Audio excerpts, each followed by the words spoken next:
People don't lie unless they have a reason to do so. Why do people reject others? Why do some people feel rejection? Well, most of it begins as human beings are children. Humans are either taught to reject others or they learn it through their own experience. Young minds are injected with stereotypes and prejudices through the influence of instruction, despite experiencing contradictions. Am I saying these without any evidence to support me? Definitely not. Well, see it for yourself.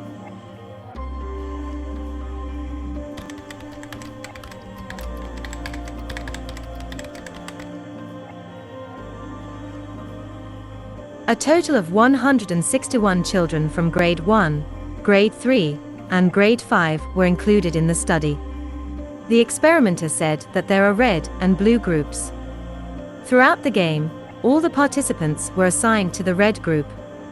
The experimenter gave the child a red cup to write "me" on it, belonging to the kid. By alternatively placing red and blue cups, the experimenter said that they belonged to other kids in red and blue groups. She then said that a kid could put up to 10 prize tokens to each cup. After each experiment, kids' opinions about either group were collected using a pictorial rating scale to each of the following questions. Do you think a kid from the blue or red group would be nice to you? How mean or fair or good or bad do you think blue or red kids are? How much do you want to play with a kid from the blue or red group? In Study 1 and Study 2, kids from each grade were randomly assigned to different information source conditions: control, negative experience, negative instruction, combined negative experience, and negative instruction, combined positive instruction for negative experience, and combined negative instruction for positive experience.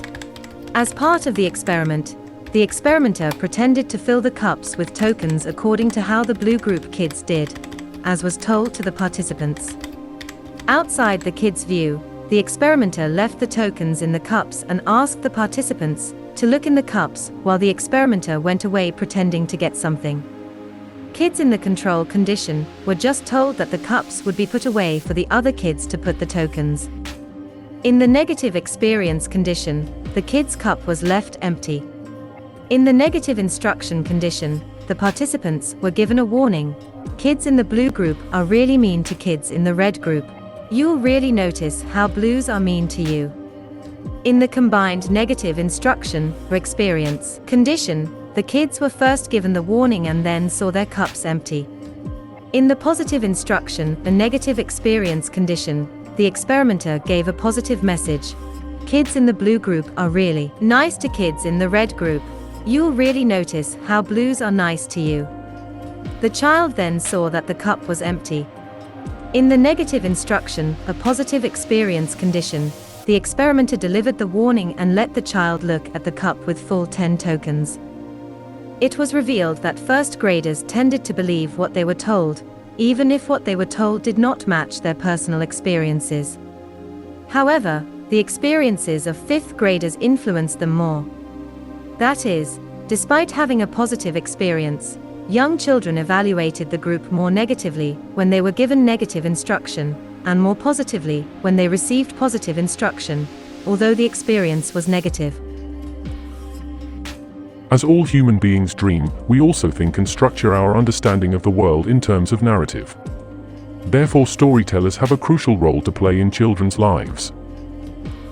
So, kids are not just influenced by people around them, they are also influenced by the media. If you don't believe me, here is the proof. Research has shown that children take in and practice the human behaviors they observe. During an experiment conducted by Rice and Woodsmall in 1988, 2 animated television programs were shown to 3- and 5-year-olds for 6 minutes. Included were 20 words not known to the children prior to viewing in a normal conversational context. 3-year-olds learned 1.56 new words from the 2 clips, while 5-year-olds acquired 4.87. Apart from object words, attribute words such as bad, kind, pretty, sick, pretend were the easiest to learn. Stereotypes and prejudice develop based on 3 core processes, according to developmental intergroup theory.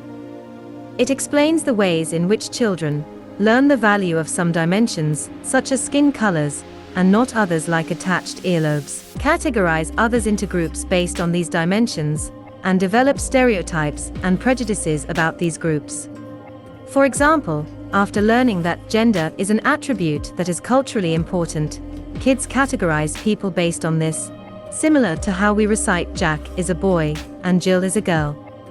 Children then assign meaning to these groups through beliefs, which in turn becomes a stereotype. For example, boys smell bad, and establish it moving forward. That is prejudice.